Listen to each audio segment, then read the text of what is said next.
जय जय कृष्ण कृपा महेश्वरा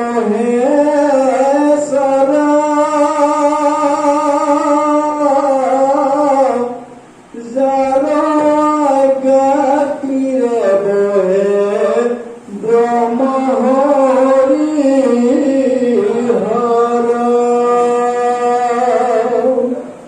मोक्ष कुम्रादि अंश अवतार जरा ईश्वर कृष्ण कोटि कोटि नमस्कार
जय गुरु शंकर सर्वग्राकार जय करी नाहिब्य तुम्हारी शरण रेणुकुमार प्रभत गुरु करुण परम श्रद्धा आज बाबुपुर क्षेत्र उपस्थित हो मरिगांव बारुणी राज मंदिर समभक्तगण और एक क्षेत्र थका प्रतिजन सत्ताधिकार गमुखिया प्रतिजन भक्तर श्री शरण कोटि कोटि प्रणाम जना महान भागवत शास्त्र दुआषार कबले कोते আপনার সময় আজ্ঞা চিরধার্য করে আগবাঢ়িছো ব্যাখ্যাৰ কাৰ্যলৈ বিশাল ভাগৱত শাস্ত্ৰৰ পুংখানুপুংখ ব্যাখ্যা বিশ্লেষণ অতি কষ্টকৰ তথাপিও যত সামান্য জ্ঞানেৰে ভুল ভ্ৰান্তিৰ মাজেৰে প্ৰভু ভগৱন্তৰ গুণানুকীৰ্তনত কীৰ্তনত নিজকে আত্মপ্ৰকাশ কৰিছো জানো এই শ্ৰী শ্ৰী মধুগুৰু সত্ৰৰ প্ৰভু ভগৱন্তৰ এক বৈকুণ্ঠ ধাম গুৰুজনাই জীৱনৰ আটাইতকৈ পৈণত বয়সৰ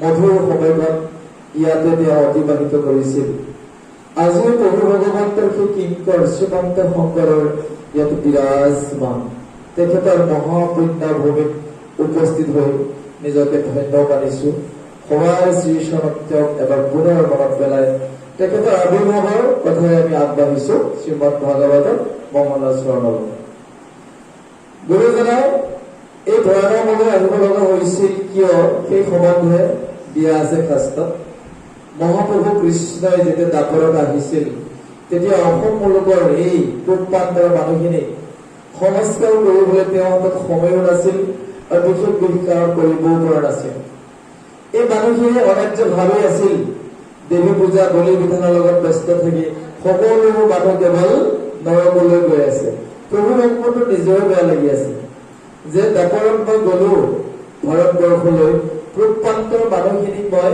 বলি বিধানৰ পৰা আঁতৰাই এক কাৰণলৈ আনিবই সময় নাপালো এইবুলি শাস্ত্ৰত লিখা আছে পূৰ্বকালে ইটো দেশে নাছিল ভকতি নানা দেৱ পূজৰ আশ্ৰয় সম্পত্তি নানা দেৱ পূজে কৰে বলিদান শাস্ত্ৰত আছে তাৰ অসংখ্য প্ৰমাণ লোক তল গৈল পাপ সাগৰত ইটো কাৰ্য দেখি আছে প্ৰভু বৈকুণ্ঠত যে প্ৰভু নিজৰ মনটো বেয়া লাগি আছে যে অসম মুলুকৰ পূৰ্বাঞ্চলৰ মানুহখিনিয়ে ভক্তিৰ আচল তত্ত্বটো নাজানি বিভিন্ন দেৱ দেৱতাক পূজা বলি বিধান কৰি সকলোবোৰ নৰকলৈ গৈ আছে বহু দুখ লাগিল আৰু তেওঁৰে একান্ত মুখ্য বাৰিষাত শংকৰক ক'লে যে তুমি গৈ কিংকৰ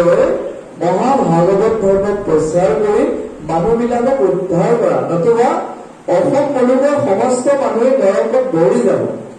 এইটো লোক সমস্তক কৰিতে উদ্ধাৰ শংকৰ মাধৱ ৰূপে ভৈলা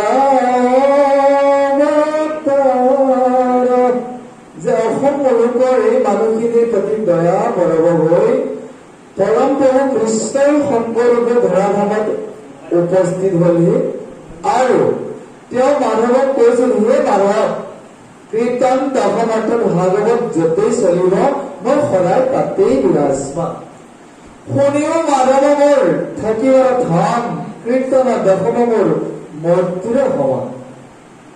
কীৰ্তন দশমপতি ঠাকুৰৰ যথাত শুনিও মাধৱ মই থাকিব সাক্ষাৎ।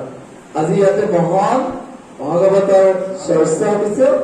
প্ৰভুজনাৰ নিজা কলম নিজে তেখেতে হৃদয়ৰ ভাষাৰে লিখা মধুময় ভাৱে এই মহাভাগৱত সংস্কৃতৰ পৰা অসমীয়ালৈ অনুবাদ কৰি এই প্ৰত্যন্তৰ জনগণৰ যি মহান উপকাৰ কৰিল, আমিও তেওঁৰ এই চিৰঋণী। তেওঁক স্মৰণ কৰি আমি মংগলাচৰণত আগবাঢ়িছো। প্ৰথমে আৰম্ভ কৰিছে মংগলাচৰণত জয় শব্দৰে। জয় জয় কৃষ্ণ কৃপাময় মহেশ্বৰ। কৈছে, হে প্ৰভু, সেইজন অনন্ত কোটি ব্ৰহ্মাণ্ডৰ অধিকাৰী যি মহেশ্বৰ, যাৰ আজ্ঞা সৃষ্টিকৰ্তা ব্ৰহ্মা হৰি আৰু হৰে পালন কৰে, তেওঁক কোটি কোটি নমস্কাৰ জনাইহে এই মহান ভাগৱতৰ কলম আৰম্ভ কৰিছে। এই মহান ভাগৱতখনে এটা সংকেত কৰি দিছে যে এই ভাগৱতখনত থকা কথাই অকল এজন দুজন ব্যক্তিক নহয়, এজন দুজন ভকতক নহয়, সমস্ত জগতকে উদ্ধাৰ কৰাৰ ইয়াৰ ক্ষমতা আছে। কৈছে ইয়াৰ যিটো কৃষ্ণৰ মূল তত্ত্ব দিয়া গৈছে, সেই তত্ত্ব বুজি উঠি যিজন ব্যক্তিয়ে তেওঁক এবাৰ স্মৰণ কৰিব, যে সেইজন ব্যক্তিয়ে এই ভৱসাগৰ তৰি তেওঁৰ ওচৰলৈ যাব পাৰিব। কৈছে ইয়াতে কৈছে যে প্ৰভু ভগৱন্তই যিমানবোৰ অৱতাৰ গ্ৰহণ কৰিছে, কেতিয়াবা মৎস্য ৰূপ ধৰিছে, কেতিয়াবা কুৰ্ম ৰূপ, কেতিয়াবা বৰাহ ৰূপ ধৰিছে। এই ৰূপবোৰ ধৰাৰ মূল কাৰণ যে এই ধৰাধামত যেতিয়াই অধৰ্মৰ প্ৰাদুৰ্ভাৱ ঘটি যাব, প্ৰভু ভগৱন্তৰ সেই সনাতন ধৰ্মই বিলুপ্তিৰ পথলৈ আগবাঢ়িব, তেতিয়া তেওঁ যেনে ধৰণৰ অৱতাৰ গ্ৰহণ কৰিব লাগে, সেই অৱতাৰটো গ্ৰহণ কৰি এই জনকল্যাণ, জনগণৰ মুক্তি সাধনৰ ৰাস্তাত দেখুৱাই দিয়াৰ যিটো ৰাস্তা, সেই ৰাস্তাৰ বিশেষ এজন কিংকৰ হৈ আহিছিল মহাপ্ৰভু শংকৰ।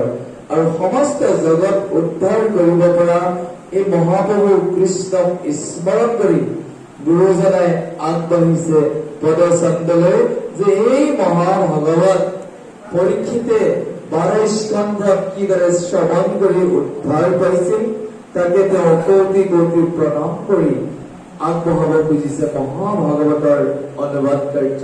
আহক প্ৰভুজনাৰ মধুৰ কণ্ঠৰে আমি কৰো জয়। প্ৰভু ভগৱন্ত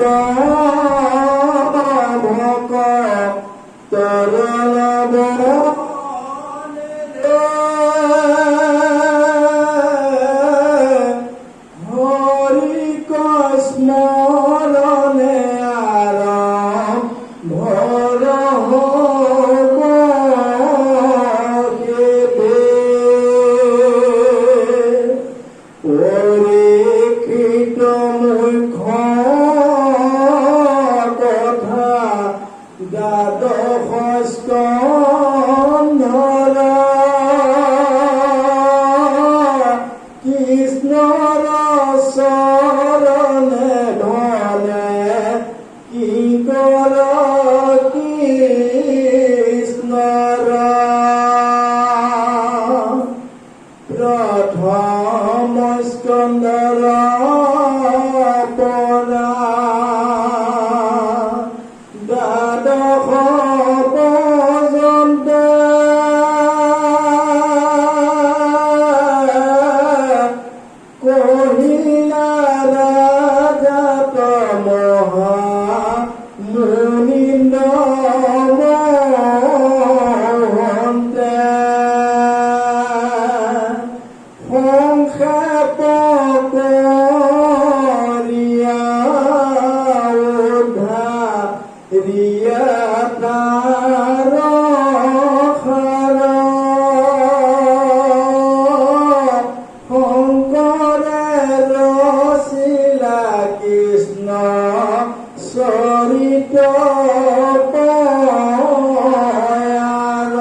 বিৱৰণ দিছে যে প্ৰভু ভগৱন্ত ভকতৰ নৱনিধি। এই নৱনিধি শব্দটো বুজাইছে মহামূল্যৱান বস্তু, যে এজন ভকতৰ বাবে প্ৰভু ভগৱন্তৰ চিন্তা, তেওঁৰ নাম, তেওঁ গুণানুকীৰ্তন কৰাৰ বাবে বেলেগ মূল্যৱান বস্তু থাকিবই নোৱাৰে। যদিহে ভকতজনৰ বাবে প্ৰভুৰ গুণানুকীৰ্তন, নাম স্মৰণ, লীলামালাৰ বাহিৰে বেলেগ বস্তু তেওঁৰ বাবে আকৰ্ষণীয় হৈছে, তেতিয়াহ'লে পূৰ্ণ পৰ্যায়ৰ ভকতলৈ তেওঁ ৰূপান্তৰ হোৱা নাই। বৰ ডাঙৰ কথা হৈছে যে প্ৰভু ভগৱন্ত ভকতৰ নৱনিধি। ভকতৰ মহামূল্যৱান বস্তু হৈছে প্ৰভুৰ গুণ, নাম, লীলা, শ্ৰৱণ, কীৰ্তন। আকৌ উল্লেখ কৰিছে যে পৰীক্ষিতে এই মহাভাগৱত শ্ৰৱণ কৰি মোক্ষ লাভ কৰিছিল। এই যে মুখ্য সাধনটো হৈছে মানৱ জীৱন পোৱাৰ পিছত এজন ব্যক্তিৰ প্ৰধান কাম হৈছে তেওঁ আত্মাক আৱিষ্কাৰ কৰে। এতিয়া আমি বহু মানুহে আত্মাক আৱিষ্কাৰ কৰে, পৰমাত্মা কথাটো দূৰ হৈ আছে। আত্মা আৰু পৰমাত্মা এজন মানৱ শৰীৰত বিদ্যমান।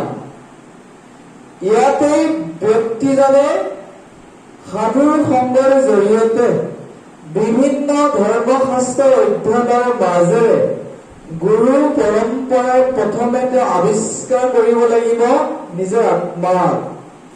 সেই আত্মাটোৰ কাম কি, এই কথাখিনি যেতিয়া পৰ্যালোচনালৈ আহিব, তেতিয়া তেওঁ পৰমাত্মাৰ সন্ধান কৰিব। আচলতে আমি পৰমাত্মাৰ সন্ধান এতিয়াও কৰিব পৰা নাই। ভাগৱত শুনিব লাগে, শুনিছো, বিভিন্ন ভকতৰ সমাগমত যাব লাগে, কৰিছো, কিন্তু পৰমাত্মাৰ সন্ধান আমি কেনেকে কৰিম আমি নিজে এবাৰ বিচাৰিও চোৱা নাই। আটাইতকৈ ডাঙৰ কথা যে আত্মাটোক লৈ আমি জীয়াই আছো, এই আত্মাটো আচলতে কি, ইয়াক জানিবৰ কাৰণে আচলতে আমি পুংখানুপুংখ অধ্যয়ন আৰু ইয়াৰ আলোচনাৰ পৰা আমি কিছু দূৰত থাকো। সেইকাৰণে ইয়াতে কৈছে যে পৰীক্ষিতে এই কথাটো উপলব্ধি কৰিছিল যে আগন্তুক 7 দিনৰ ভিতৰত তক্ষকে মোক দংশন কৰিব, মোৰ এই সময়ত কৰ্তব্য কি? তেওঁ প্ৰশ্ন নিজৰ মাজতে প্ৰশ্ন কৰিছিল যে 7 দিনৰ পিছতো ইমান ধুনীয়া এই পৃথিৱীখনৰ পৰা মই গুচি যাবই লাগিব। কলৈ যাম মই নাজানো, কিন্তু কোনে লৈ যাব মোৰ প্ৰাণ? সেয়া তক্ষকে। সেই কথা জানিছিল। আৰু আমি পৃথিৱীৰ মানুহে এটা কথা অনুভৱ নকৰো, এই পৃথিৱীখনত আমি সদায় চিৰস্থায়ী বাসিন্দা বুলি ভাবি আমি জীয়াই আছো। আধ্যাত্মিকভাৱে দেখাইছে পৰীক্ষিতে যিদৰে 7 দিনৰ ভিতৰত গুচি গৈছিল, পৃথিৱীৰ সমস্ত জীৱকুলে 7 দিনৰ ভিতৰতে জীৱনৰ আৰম্ভণি আৰু পৰিসমাপ্তি ঘটাবই লাগিব। মুখ্য সাধনা কথা কৈছে, পৰীক্ষিত মুখ্য কথা কৈছে যে পৰীক্ষিতে তেওঁৰ জীৱনত সনাতন ধৰ্মৰ চতুৰ্বৰ্গ সাধনাৰ 3টা কাৰ্য কৰিছিল। ইতিমধ্যে সনাতন ধৰ্মৰ 4টা চতুৰ্বৰ্গ সাধন আছে ধৰ্ম, অৰ্থ, কাম, মোক্ষ। পৰীক্ষিতে প্ৰতিদিনে পৰম প্ৰভু পৰমাত্মাক স্মৰণ কৰিছিল, তেওঁৰ গুণানুকীৰ্তন শুনি ধৰ্ম কাৰ্য কৰিছিল। অৰ্থ, তেওঁ প্ৰজাৰ পৰা কোনো কাৰণতে অনৈতিকভাৱে অৰ্থ সংগ্ৰহ কৰা নাছিল। তেওঁ ৰাজ্যখন চলাবৰ বাবে যিমান ওজন পৰিমাণৰ ধনৰ প্ৰয়োজন আছিল, প্ৰজাৰ অনুমতি লৈ ৰজাৰ কৰ কাটলেৰে তেওঁ নিষ্পাপভাৱে ধৰ্ম অৰ্থ উপাৰ্জন কৰি ৰাজ্য চলাইছিল। 2টা কাৰ্য খাব আছিল। কাম, তেওঁৰ জীৱনৰ পৰা তেওঁৰ যিটো আধ্যাত্মিক আৰু বাহ্যিকভাৱে যি কাম আছিল, মানসিকভাৱেও সকলোবোৰ পৰিত্যাগ কৰি ঈশ্বৰৰ কাৰণে আত্মসমৰ্পণে কাম কৰি যোৱা স্বত্তেও ঘোৰ কলিৰ প্ৰভাৱত তেওঁ অভিশপ্ত হৈছিল। এতিয়া তেওঁ বিচাৰি আছিল মুখ্য সাধন। সেই প্ৰশ্নটোকে তেওঁ সন্মুখত বহি থকা ঋষিবোৰক প্ৰশ্ন কৰিছিল, হে ঋষিগণ, 7 দিন আছে মোৰ আৰু জীৱনৰ অন্তিম সময়, মই কি কৰা উচিত? কোনোবাই কৈছিল যে আপুনি যজ্ঞ কৰক, কোনোবাই কৈছিল তীৰ্থ ভ্ৰমণ কৰক, কোনোবাই কৈছিল দান দক্ষিণা কৰক। কিন্তু কৃষ্ণৰ ভক্ত পৰীক্ষিতে কাৰো প্ৰশ্নৰ উত্তৰ মনোভূতভাৱে লোৱা নাছিল। সেইখিনি সময়তে তেওঁ মুখ্য সাধন দিব পৰা পৰম ব্যক্তিজন পৃথিৱীত আৱিৰ্ভাৱ হৈছিল শ্ৰী সুখদেৱ। আৰু সেই সুখদেৱক তেওঁ সুধিছিল যে অতাপিস্বামী সংসিদ্ধিং পৰমং গুৰু, মই সেই পৰম গুৰুৰ সিদ্ধিত লাভ কৰা গুৰু, মই আপোনাক শুনিব বিচাৰিছো। পুৰুষস্য ইহ মৃয়মানস্য সৰ্বথা যৎ সৰ্বথা, যে এজন মৃত্যুমুখী মানুহৰ কৰ্তব্য কি? এই প্ৰশ্নটোৰ উত্তৰ দিবলৈ গৈ সুখদেৱে কৈছিল, ধন্য নৰপতি উত্তমমতি তোমাৰ, পচিল অহা যিটো প্ৰশ্ন সংসাৰতে ভাৰ, যে হে মহাৰাজ পৰীক্ষিত, তুমি যিটো প্ৰশ্ন কৰিলা এইটো সমস্ত জীৱনবোৰৰ বাবে আটাইতকৈ লাগতিয়াল প্ৰশ্ন কৰিছা, যে মই মোৰ জীয়াই থকাৰ সময়ত কি কাৰ্য কৰা উচিত, এজন মৃত্যুমুখী মানুহৰ কি কাৰ্য কৰা উচিত। সেই প্ৰশ্নটোৱে সমগ্ৰ জীৱকুলৰ কল্যাণ সাধন কৰিছিল কাৰণে তাৰ উত্তৰত সুন্দৰভাৱে শ্ৰী সুখদেৱে কৈছিল, তুমি মুক্তি লাভ কৰিবলৈ হলে, তুমি মুখ্য সাধন কৰিবলৈ হলে তুমি কৃষ্ণৰ কথা শ্ৰৱণ কীৰ্তন কৰিব লাগিব। কৈছে তস্মাৎ ৰাজন সৰ্বাত্মা ভগৱান ঈশ্বৰে শ্ৰোতব্য কীৰ্তিতব্য স্মতব্য ইচ্ছত ভয়ম, যে পৰম প্ৰভুৰ অভয় চৰণেহে তোমাৰ এই অভিশাপৰ পৰা তোমাক কি কৰিব পাৰিব, মৃত্যুৰ ওচৰৰ পৰা তোমাক বচাব পাৰিব। নতুবা তুমি জন্ম মৃত্যুৰ চক্ৰত পৰিবই লাগিব, কাৰণ তক্ষকে তোমাক দংশন কৰিব। তক্ষকক দেখাৰ লগে লগে সেই ইচ্ছাটি বিৰোধী তোমাৰ মগজুত আহি যাব, তুমি পিছৰ জন্ম দুখৰ উপকূলত জন্ম হব লাগিব, আকৌ 84 লক্ষ জনী ভ্ৰমণ কৰি তুমি তাৰ পিছতহে মানৱ জীৱন পাবা। কিন্তু তুমি ইমান মহাভাগ্যৱান, পাণ্ডৱৰ তুমি নাতি, যি পাণ্ডৱৰ লগত স্বয়ং জগতৰ ঈশ্বৰ কৃষ্ণৰ সক্ষিপ্ত আছিল। তেনে ক্ষেত্ৰত তোমাৰ এই কৃষ্ণৰ প্ৰতি থকা শ্ৰদ্ধা অন্তৰ পবিত্ৰতাৰ বাবে তুমি মোক লগ পালা। আৰু তেওঁ মুখ্য কাৰণৰ কথা কৈছিল। গংগাৰ পাৰত আজিৰ পৰা 5122 বছৰ আৰু ইয়াৰ যিখিনি কথা উল্লেখ কৰিছে যে সেইখিনি হৈছে পৰম প্ৰভুৰ দ্বিতীয়বাৰ উল্লেখ হোৱা নৈমিষাৰ অন্যত 28,000 ঋষিয়ে সুতক কিদৰে মান্যতা প্ৰদান কৰি সেই সুতৰ জৰিয়তে মহাভাগৱত শ্ৰৱণ কৰিছিল, সেইখিনি পৰাই গুৰুজনে কি কৰিছে, অনুবাদ কৰিছে। 28 সহস্ৰ ঋষি বেদত প্ৰধান। কেনেকুৱা ঋষি আছিল? প্ৰত্যেকজন ঋষি আছিল বেদৰ একোজন হত্যাকাণ্ড, গোটেই বেদ জানিছিল। বেদে কি কব গৈছে সকলো বুজি পাইছিল, কিন্তু তেওঁলোকৰ হাতত এটা বস্তু নাছিল, সেয়া হৈছে মহাভাগৱত। যি সুখদেৱে পৰীক্ষিতৰ আগত গংগাৰ পাৰত মহাভাগৱত কৈ থৈ গল, সেই মহাভাগৱত এজনৰ মগজুত স্থিত হৈ আছিল, সেইজন আছিল সুতমণি।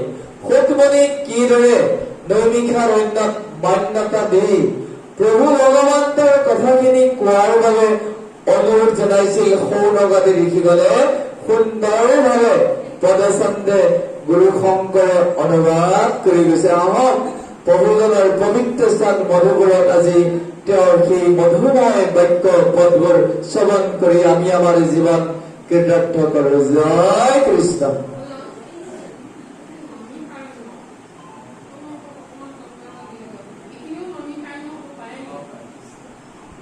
আইগৰাকীলৈ ধন্যবাদ জনালো।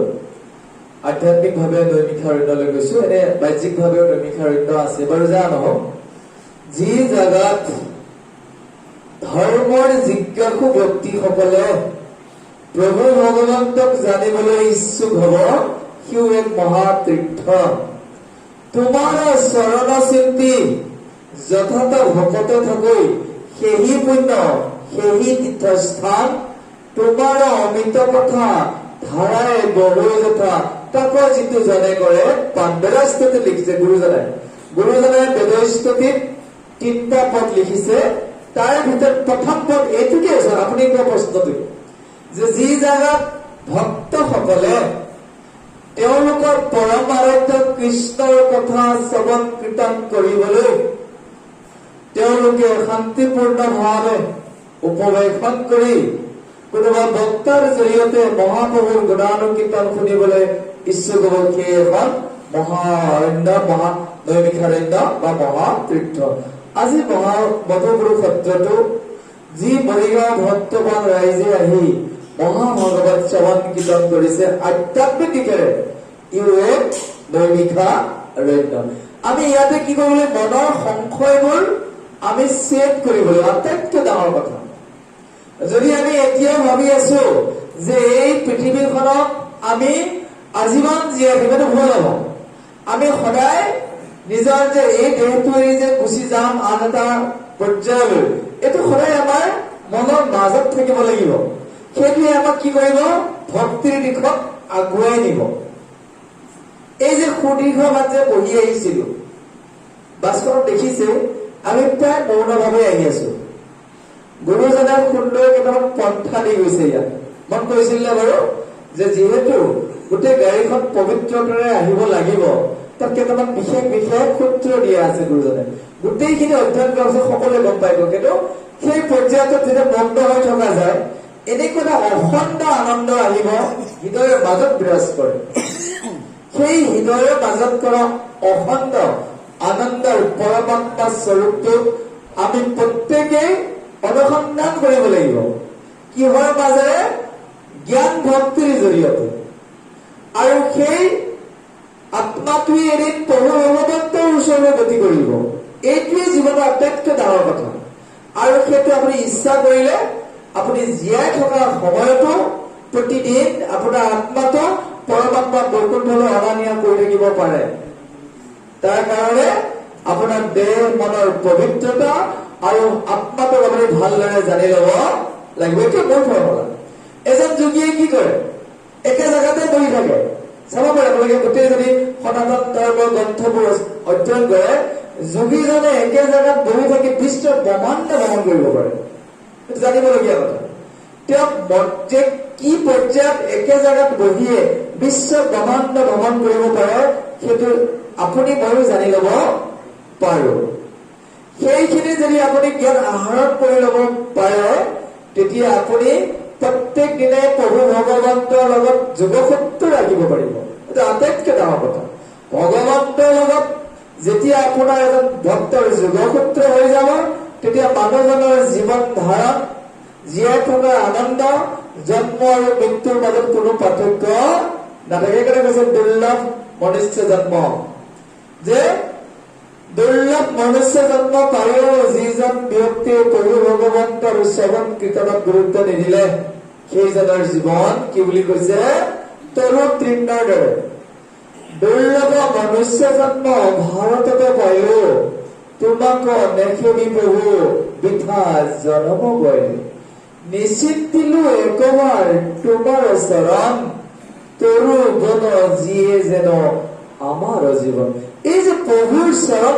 চিন্তাৰ কথা কৈছে আটাইতকৈ গুৰুত্বপূৰ্ণ কথা সমগ্ৰ বিশ্ব ব্ৰহ্মাণ্ড প্ৰভু ভগৱন্তৰ বিশাল ৰূপ এই বিশাল ৰূপটোতে অগণন্তৰা চক্ৰ ভুৱন সকলোবোৰ সোমাই আছে তেওঁৰ চৰণ ছত্ৰৰ ছায়াতহে এজন ভক্তই মুখ্য সাধন সম্ভৱপৰ কৰিব পাৰে জানক পৰীক্ষিতৰ মুখ্য সাধনৰ বাবে এই মহাভাগৱতক 12টা স্কন্ধত শ্ৰী শুকদেৱে কৈছিল এই 12টা স্কন্ধ গুৰুজনাই অনুবাদ কৰিছে সংক্ষেপ কৰি অৰ্থাৎ অতি অতি লাগতিয়াল শ্লোকবোৰৰ সুন্দৰ সাৰাংশ তেওঁ অনুবাদ কৰিছে পৰীক্ষিত মুখ্য কথা দ্বাদশ স্কন্ধৰ এই দ্বাদশ স্কন্ধৰ সাৰটো উদ্ধাৰ কৰি আনিছে আৰু নৈমিষাৰণ্যত যিটো মধুময় পৰিৱেশত আজি এই মধুময় পৰিৱেশতো প্ৰভু ভগৱন্তৰ শ্ৰৱণ কীৰ্তন হৈছে